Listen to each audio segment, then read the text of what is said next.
Okay. All right, all right. First and foremost, I apologize about the mix-up. I want to thank you for coming on the platform. I really appreciate you. This is definitely an honor. It's my pleasure. I come from an academic world where we don't get a lot of those invitations, so this is a very different kind of a world, but it's a welcome one. Yeah, yeah, definitely. You're doing some amazing work. Now, for the viewers who may not recognize you, could you let them know who you are and definitely where you're from? The so you want me to go through questions as you post them? I mean, they're probably going to be get blended a little bit. Yeah, Um, yeah. I'll ask you the questions, but just for background, if somebody's viewing, they'll yeah, say, of well, course. "Who are you?" Okay. Well, one thing I don't want to do is I don't want to sort of reiterate my resume. That's pretty boring if it ended up like that. But I definitely like to share a bit about me, so you know where my ideas are from, and ultimately I want to share ideas with you and the audience. So I am a clinical psychologist by training and experience. Born and raised in Germany, did all my training up to the master's degree there. Then I came to Canada on a scholarship to finish my studies and ended up staying because that was a good place to be. I married a Canadian. And so I've been at the University of British Columbia on faculty for 36 years and actually retired 6 years ago, but I still keep going. One of my colleagues says I'm not in retirement, I am in refirement. And I like that. Sounds like a good word for me. Wow, wow, that's amazing. Now I have to ask you this: when did you develop this passion for, like education and psychology and things like that? I, I wish I had a really crisp answer for you. Certainly, there's no family member who has been a psychologist, so it's coming through something much more undefined. Uh, I know my dad had a passion for graphology, thinking that he could read something into people's personality by looking at their handwriting.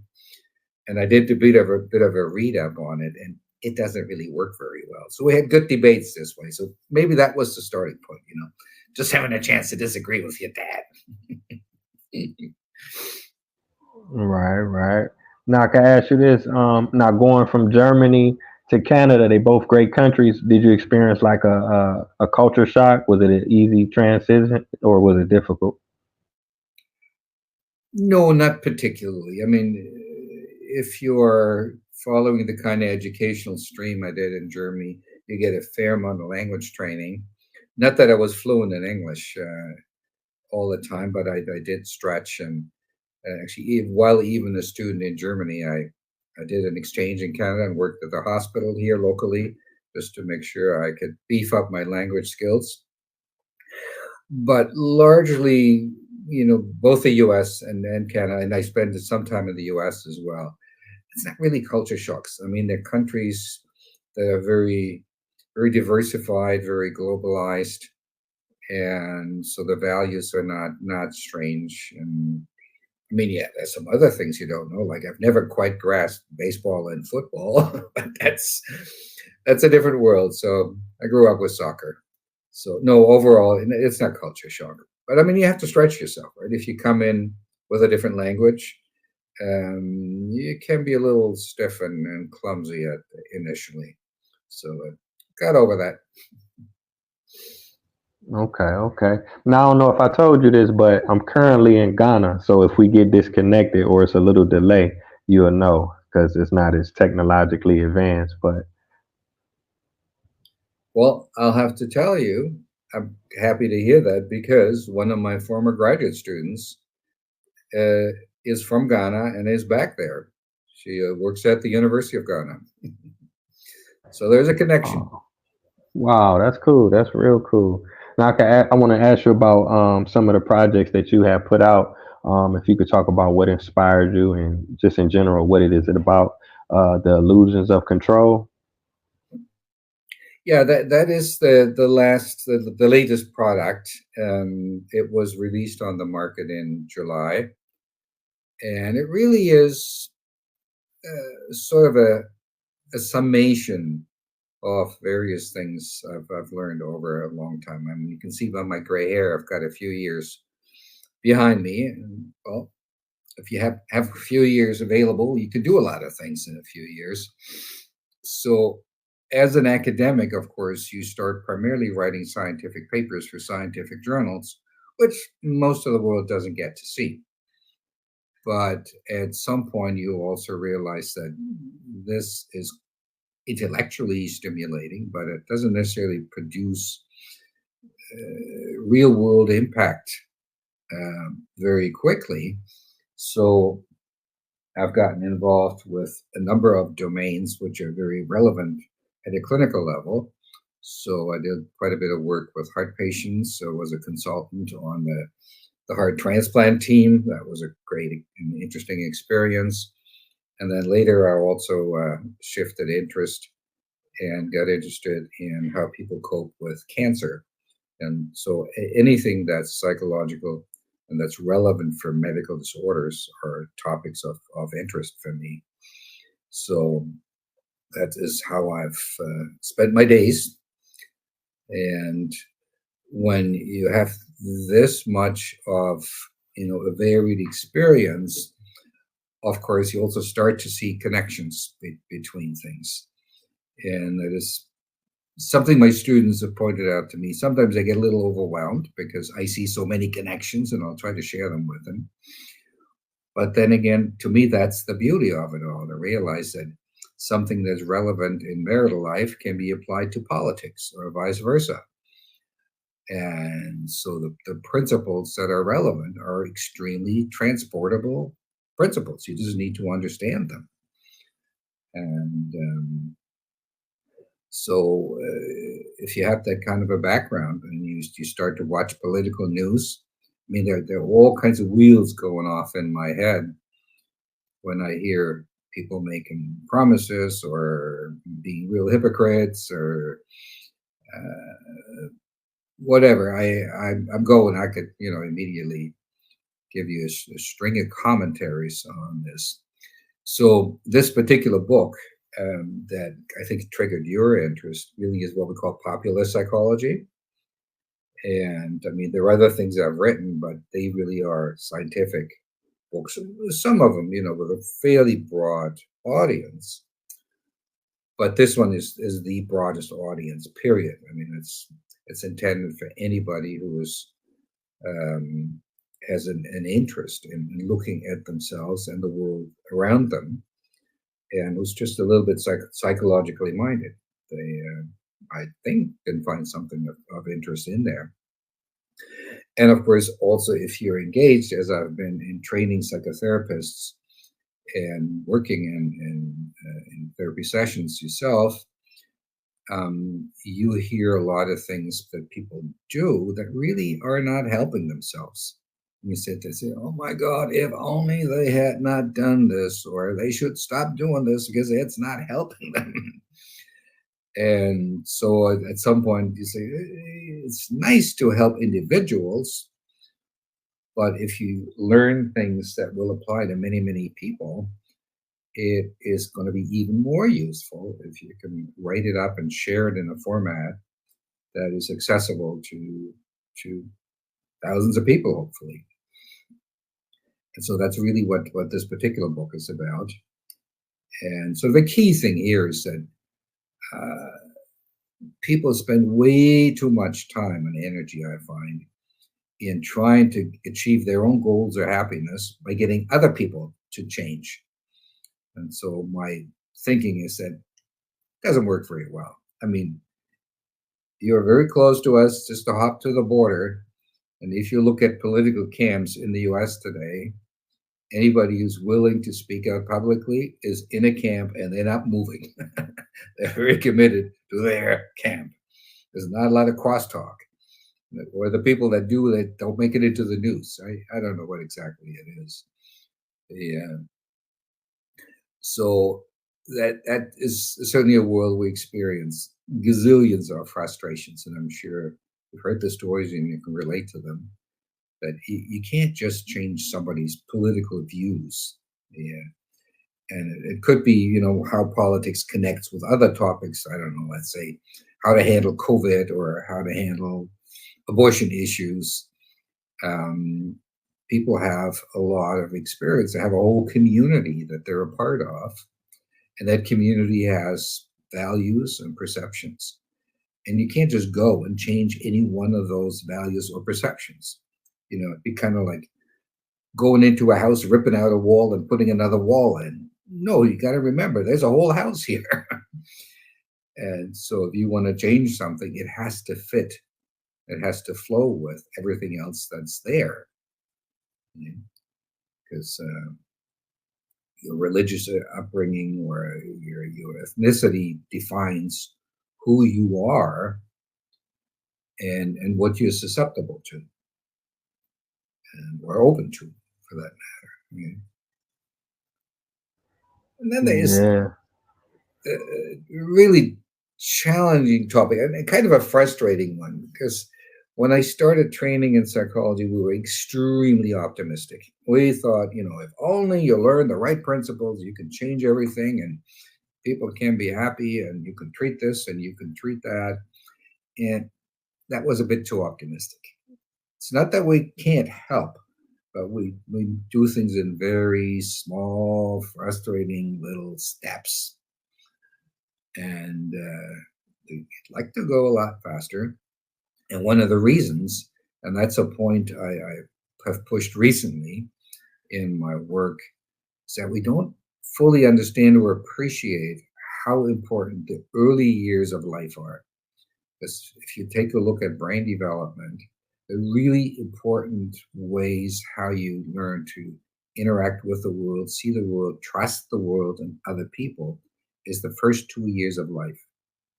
So I think if we want to be smart as a society, we need to absolutely invest heavily in helping women through healthy pregnancies and to be very supportive of young parents and during those first 2 years so they can give their kids stability and trust in the world. If you don't develop that, you have a hell of a struggle on your hands later on. The refer to it as adverse childhood events. So you can easily fill in the blanks when you just hear these words, right? Chaotic families, mental health problems in the family, extreme poverty, violence. It just sets a child up for trouble, and it's going to be very difficult to break out. So that's why my betting or my push is to get people to invest in prevention, early prevention. Wow, that's very powerful what you were saying, because I feel like the average person, they take for granted, that first 2 years, because they may live to be 50 or 60 or 100, but the time and the effort and, like you say, the environment and everything else, it plays a significant role of how they'll live the rest of their life. Yeah, it's. I mean, if you take a look at brain development, then really that is the only viable conclusion here. And it's in a way it's harsh because you're kind of saying that if you take a 6 or an 8-year-old, you can still fix everything about their backgrounds. And you say, yes, you can help, you can make a difference, but the by far greatest influence is the first 2 years of life. And missing that chance comes at a great expense to the individual and to society. Yeah, and I wanted to ask you a little bit more about that, because I was checking out your profile and it says, like, you're an advocate and you're very interested in minimizing the impact of adverse childhood and things like that. For the average viewer, what does that translate to for them? The things that they can control, the things that they can do. The, well, that's obviously a worthy question, which is, yeah, I write a whole book about it. And that is, we first of all are very emotional beings, and emotions exist for a reason. They help us to survive in a given environment.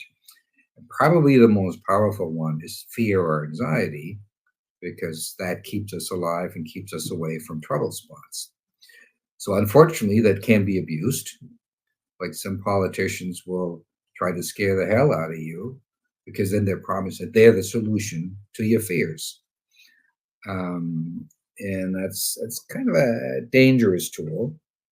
So the question then is, how can we regulate our emotions and how can we make changes?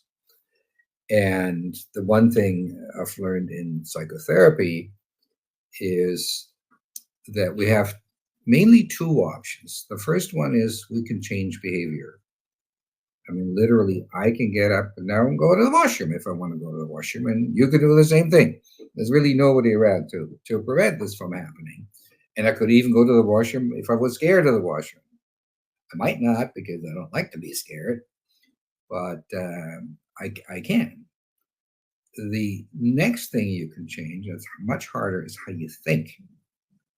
And the one thing that we know pretty darn well is that you cannot force yourself not to think something.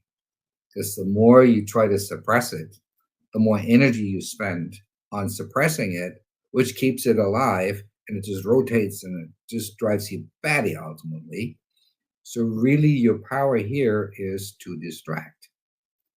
Or especially you see that if you try to raise children, they've got a struggle on their hands to learn how to regulate their own emotions. You know, when they get frustrated, they might want to hit instead of negotiate something with another child.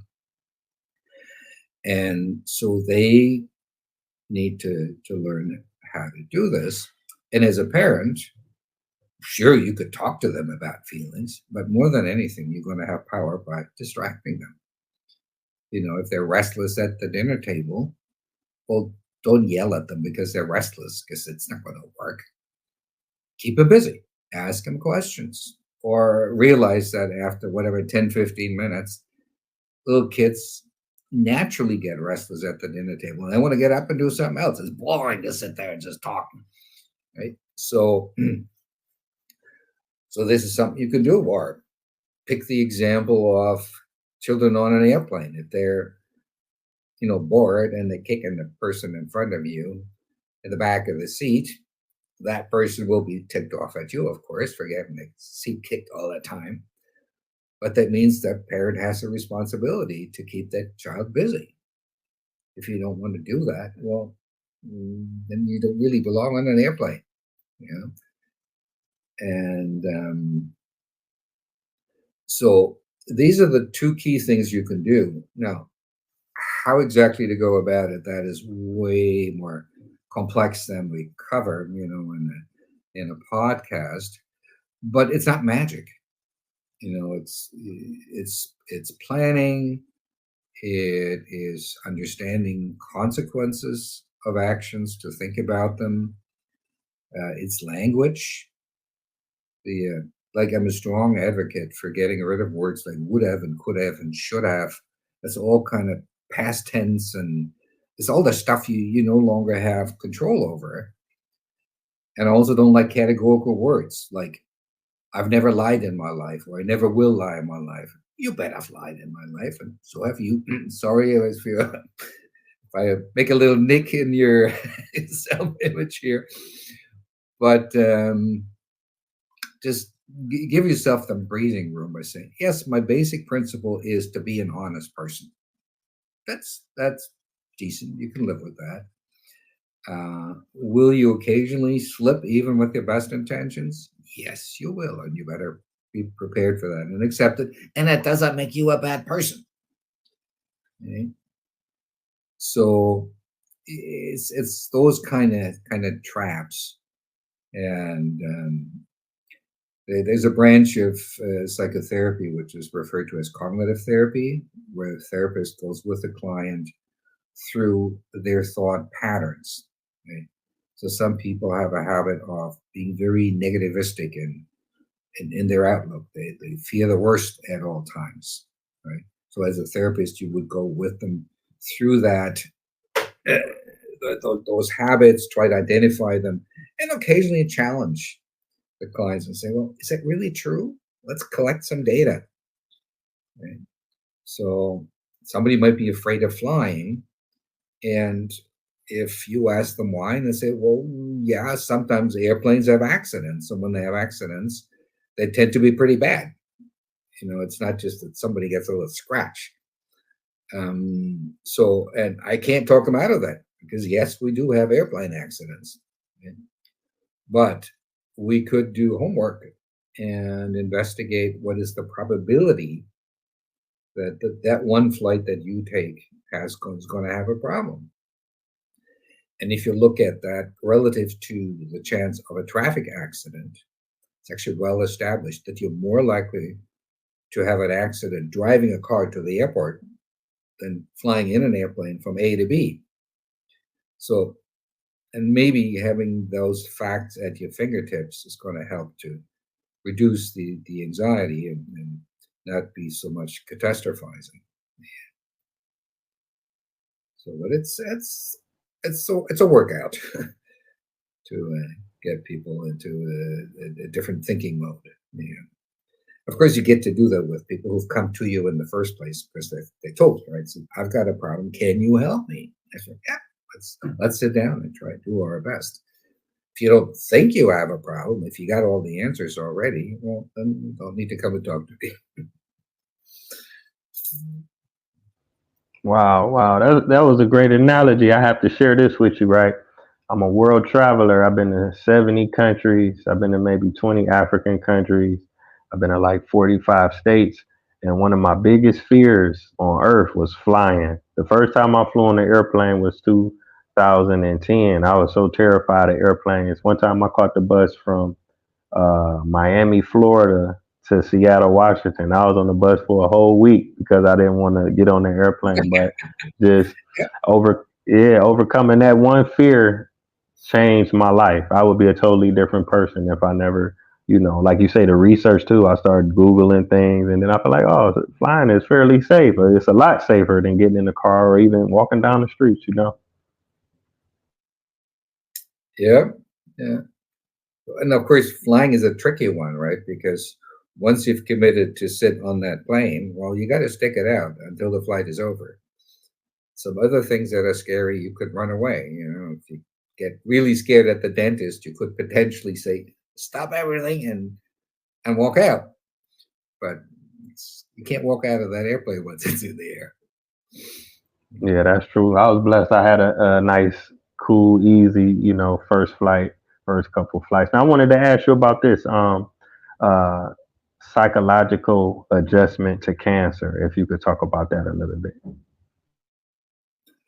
Well, it's a very challenging topic for a lot of reasons. I mean, first of all, historically, the diagnosis meant a very high probability of death, and it doesn't happen necessarily quickly, right? So you could have a long period ahead of you where there's something inside of you that's growing out of control, and you can't get at it, right? You can't go in there and poke around with a little screwdriver or with a knife and cut it out. I mean, surgeon can do that up to a point.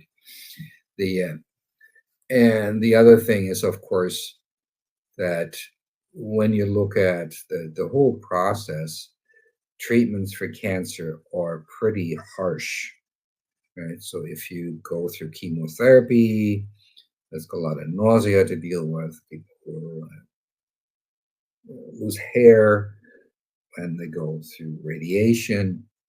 Surgery is no piece of cake if somebody cuts things out. And even if you cut out a tumor, there is no guarantee that there aren't other bits of cancer that are still remaining in your body. And typically, it takes at least months, if not years, to know whether you're reasonably in the clear or not. And then there are issues which are differentially important depending where you are. And already there's a difference here in Canada versus the US, and that's just money. Uh, if you can have to go through cancer treatments for 2 years, it means somebody has to pay for your medical care. Does your insurance cover that? And secondly, you may not be able to work.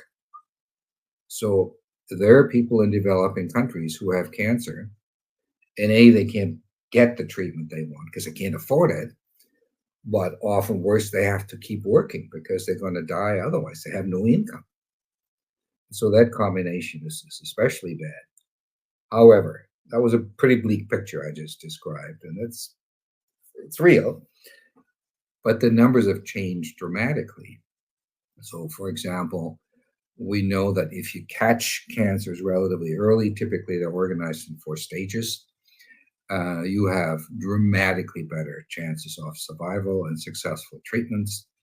So, for example, with breast cancer, which is a very threatening kind, of course, the 5-year survival rate is around 95% today.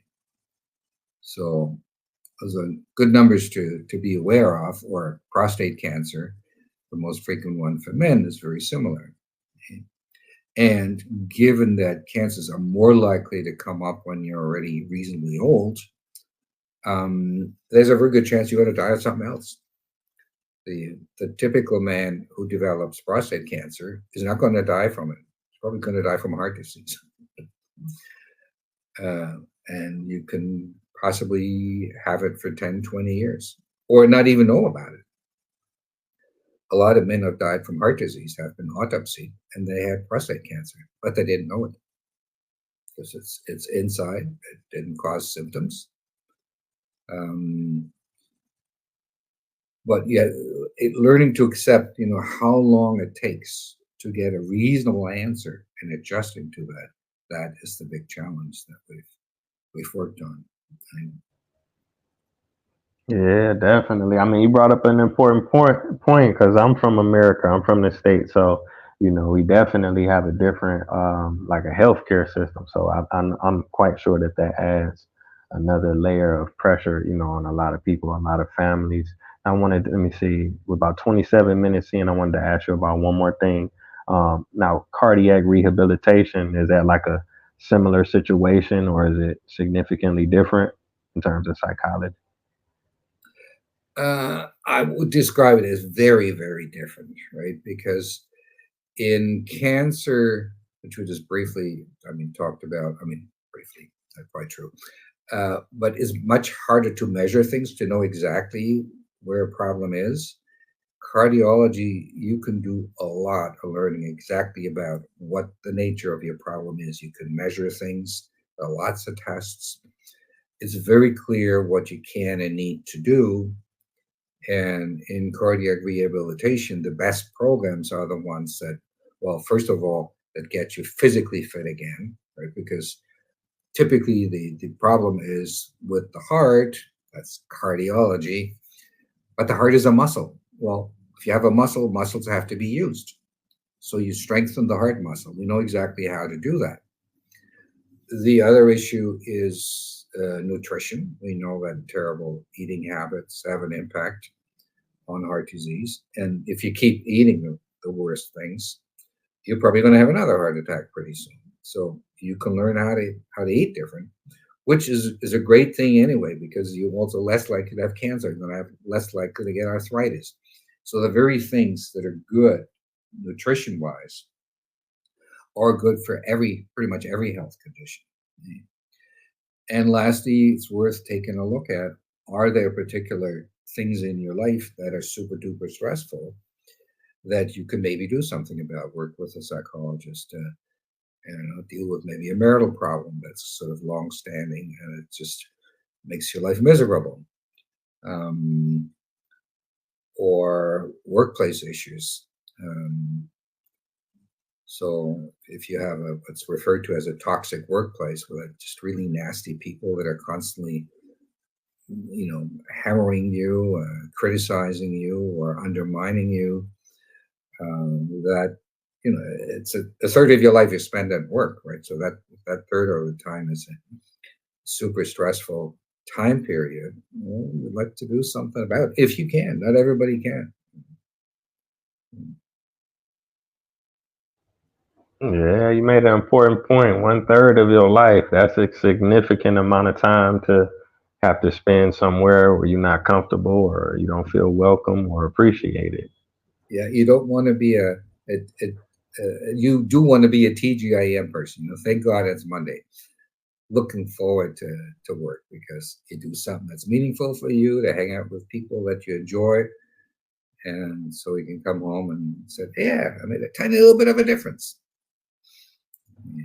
Definitely, definitely. Okay, so my last question is this: are you currently working on anything? Well, not in the way I used to, because I said I am retired, but I keep working with colleagues on projects, so I'm consulting on all kinds of things. And what I am trying to do is work with advocacy organizations for childhood adversity prevention. But that's a slugfest. It's so hard to convince politicians to throw money at it because the payoff is 10, 20 years down the road, 30 years down the road. Right? And usually, as a politician, you want to see a result within one electoral cycle. Well, you're not going. That's not going to work this way. So you have to accept that this is a slow investment, but it's totally worth it. So I'm going to keep at it. Wow, wow, that's amazing what you just said. I never thought about it like that. Like you said, they may have 4 years or 2 years, but this is a long term investment, a great investment at that, if not the greatest investment. Yeah. Investing in the youth. So yeah, I want to thank you again so much for everything that you have done. You spent several decades doing a lot of work, and you still got some stuff going on. I definitely look forward to what you got going on in the future.